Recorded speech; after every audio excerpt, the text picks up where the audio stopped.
17일 화요일 기쁨의 언덕으로 본문을 가지고 새벽기도에 참여하시는 여러분들 주님의 이름으로 환영하고 축복합니다.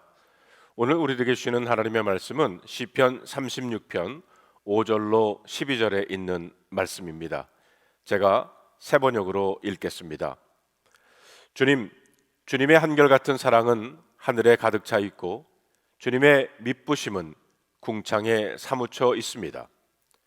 주님의 의로우심은 우람한 산줄기와 같고 주님의 공평하심은 깊고 깊은 심연과도 같습니다. 주님은 사람과 짐승을 똑같이 돌보십니다. 하나님, 주님의 한결같은 사랑이 어찌 그리 값집니까? 사람들이 주님의 날개 그늘 아래로 피하여 숨습니다. 주님의 집에 있는 기름진 것으로 그들이 배불리 먹고 주님이 그들에게 주님의 시내에서 단물을 마시게 합니다. 생명의 샘이 주님께 있습니다. 우리는 주님의 빛을 받아 환히 열린 미래를 봅니다. 주님을 사랑하는 사람들에게는 주님께서 친히 한결같은 사랑을 베풀어 주십시오. 마음이 정직한 사람에게는 주님의 의를 변함없이 베풀어 주십시오. 오만한 자들이 발로 나를 짓밟지 못하게 하시고 악한 자들이 손으로 나를 휘두르지 못하게 하여 주십시오.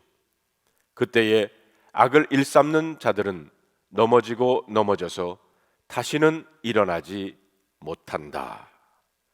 오늘 저와 여러분에게 주시는 하나님의 말씀입니다. 기도하겠습니다. 주님, 우리에게 자비를 베풀어 주시옵소서. 성령님, 이 자리에 오시어서 말씀 가운데 주님을 만나게 하여 주시옵소서. 우리 주 예수 그리스도의 이름으로 간절히 기도하옵나이다. 아멘. 다윗은 시편 36편에서 악인과 의인의 삶을 대조하고 있습니다. 여기서 말하는 악인과 의인이란 단어는 단순한 도덕적 윤리적인 개념이 아니라 영적인 것을 의미합니다. 하나님과의 관계에서 내가 하나님을 어떻게 생각하고 하나님과 어떤 관계를 맺고 있느냐에 따라서 악인이 될 수도 있고 의인이 될 수도 있다는 것입니다. 다시 말하면 세상에는 꽤 괜찮은 사람이 하나님 편에서는 악인일 수도 있다는 것입니다. 1절에 악인의 마음 깊은 곳에는 반역의 충동만이 있어 그의 눈에는 하나님을 두려워하는 기색이 조금도 없습니다 라고 했습니다. 악인이란 결국 하나님을 두려워하지 않는 사람입니다. 두려워한다는 것은 막연한 공포심이 아니라 그 대상에 대한 존재의 가치를 인정하는 태도를 말합니다. 다시 말하면 악인은 하나님을 믿지 않고 인정하지 않는 사람들입니다. 이번에 한국에 나가서 운전을 하는데 빨간불에 자동차가 조금 건널목을 지나섰더니 그 앞에 있는 스크린에 제가 운전하는 차 번호판이 뜨면서 조심하라는 워닝을 보고 깜짝 놀랐습니다. 그런데 교통신호 어기는 것, 교칙 혹은 법을 어기는 것을 재미요 자랑으로 여기는 사람들이 있습니다. 잡히면 재수 없어서 그런 것이고 법을 어기고도 세상의 법 다 지키고 사는 사람이 어디 있나? 털어서 먼지 안 나는 사람 어디 있냐고 큰 소리 치는 사람도 있습니다. 2절에 보니까 그의 눈빛은 지나치게 의기양양하고 제 잘못을 찾아내 버릴 생각은 전혀 없습니다. 악인은 양심이 무뎌지고 마음이 딱딱해진 사람들입니다. 하나님을 믿으려면 차라리 내 주먹을 믿으라 이렇게 소리치는 사람들입니다. 자신의 잘못을 조금도 인정하지 않는 사람들을 말합니다. 이런 말이 있습니다. Love means having to say sorry a lot. 사랑이란 잘못했다고 많이 말하는 것이다라는 겁니다. 3절로 4절에 보면 그의 입에서 나오는 말이란 시기와 속임수 뿐이니 슬기를 짜내어서 좋은 일을 하기는 이미 틀렸습니다. 잠자리에 들어서도 남 속일 궁리나 하고 범죄의 길을 고집하며 한사코 악을 버리려고 하지 않습니다. 이런 사람들이 악인이라고 한 다윗은 의인을 설명하기 전에 의인이 바라보고 살아야 할 주님에 대해서 먼저 이야기하고 있습니다. 첫째로 5절에 보면 주님은 한결같은 사랑의 분이라는 겁니다. 여기서 헤세드라고 하는 단어를 썼는데 이 뜻은 변함없는 하나님의 사랑이란 뜻입니다. 세상의 모든 것이 다 변해도 하나님만은 변하지 않는다는 것입니다. 둘째로 주님은 미쁘신 분이라고 했습니다. 영어 성경에 보면 faithfulness, 즉 성실한 분이라는 겁니다. 즉 성실히 약속을 지키시는 하나님이십니다. 셋째로 6절에 보면 주님은 의로우신 분이라고 했어요. 하나님의 의로우심이 우람한 산줄기와도 같다고 했습니다. 히브리 사람들에게 산이란 요동치 않는 이미지를 보여주고 있습니다. 다시 말하면 주님의 의는 요동하지, 변하지 않는다는 것입니다. 넷째로 주님은 공평하신 분입니다. 주님의 심판은 깊은 바다와도 같이 표면적인 판단이 아니라 아주 깊이 판단하시는 분이라는 것입니다. 의인은 이렇게 한결같고 미쁘시며 의롭고 공평하신 주님을 바라보는 사람들입니다. 그럼 의인으로 살기 위해 어떻게 해야 합니까?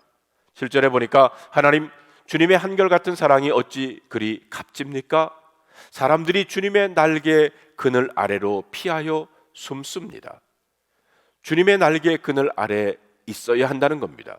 나를 보호하시고 인도하실 주님께 모든 것을 의지하고 살아야 한다는 것입니다. 그러기 위해 우리는 주님께로 나와야 합니다. 주님께 다 의탁해야 합니다. 그리고 주님 안에서 편히 쉼을 가지시는 여러분들이 되시기를 바랍니다. 그럴 때 의인의 삶은 어떤 삶인지 이렇게 설명하고 있습니다. 8절에 보니까 주님의 집에 있는 기름진 것으로 그들이 배불리 먹고 주님이 그들에게 주님의 시내에서 단물을 마시게 합니다. 기름진 것으로 배불리 먹는 삶, 다시 말하면 풍족한 삶입니다. 또한 주님의 시내에서 단물을 마시게 된다고 그랬어요. 영어 성경에 보면 drink from your river of delight, 기쁨의 강에서 마시게 된다는 것입니다. 여기서 기쁨이란 히브리어로 에드나, 에덴이라고 했어요. 에덴은 기쁨의 동산입니다. 의인은 에덴을 회복하는 삶을 살게 된다는 것이고, 의인이란 하나님의 형상을 되찾는 그리고 회복하는 자라는 것입니다. 9절에 보면 생명의 삶이 주님께 있습니다. 우리는 주님의 빛을 받아 환히 열린 미래를 봅니다. 생명의 근원은 주님이십니다. 생명을 회복하는 길은 바로 주 안에 있다는 것입니다. 지난 금요일 저희 교회 고등학교를 졸업하는 학생들을 위한 파티가 열려 있었어요. 그래서 제가 그걸 참여하면서 그 졸업생들의 간증과 부모님들의 축복의 말씀을 담은 영상을 봤습니다. 고등부 전도사님과 선생님들 그리고 부모님께 감사한다고 졸업생들이 그렇게 간증을 했어요. 그러면서 한 학생이 하와이로 이사 오면서 여러 가지 어려움도 있었지만 우리 교회에 나오면서 주님을 알게 되었고 주님 안에서 생활할 수 있어서 감사하다고 이런 간증을 했습니다. 의인은 온 우주에 하나님의 사랑이 가득 차 있음을 느끼고, 그래서 찬양이, 감사가 절로 나오는 것입니다. 그래서 다윗은 10절로 11절에 이렇게 찬양합니다. 주님을 사랑하는 사람들에게는 주님께서 친히 한결같은 사랑을 베풀어 주시옵소서. 마음이 정직한 사람에게는 주님의 의를 변함없이 베풀어 주십시오. 오만한 자들이 발로 나를 짓밟지 못하게 하시고 악한 자들이 손으로 나를 휘두르지 못하게 하여 주십시오. 그때에 악을 일삼는 자들은 넘어지고 넘어져서 다시는 일어나지 못한다. 성도 여러분, 오늘 이 시편에 있는 말씀을 마음속에 간직해 보면서 다음 두 가지 질문에 한번 답해 보시기를 바랍니다. 여러분은 요즘 한결같고 미쁘시며 의롭고 공평하신 이 주님의 네 가지 속성 중에 어떤 분을 경험하고 계십니까?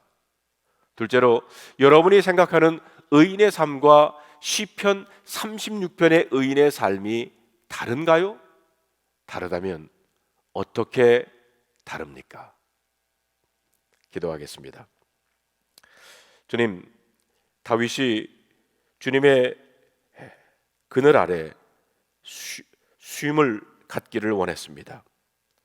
하나님, 우리들도 이 시간 말씀 속에서 주님을 만나게 하시고 바로 그 주님은 한결같은, 그리고 성실하신, 그리고 의로우신, 무엇보다도 공평하신 그분을 바라보며 살아가는 우리들, 의인의 길을 걸어가는 우리 모두가 되게 하여 주시옵소서. 우리 주 예수 그리스도의 이름으로 간절히 기도하옵나이다. 아멘.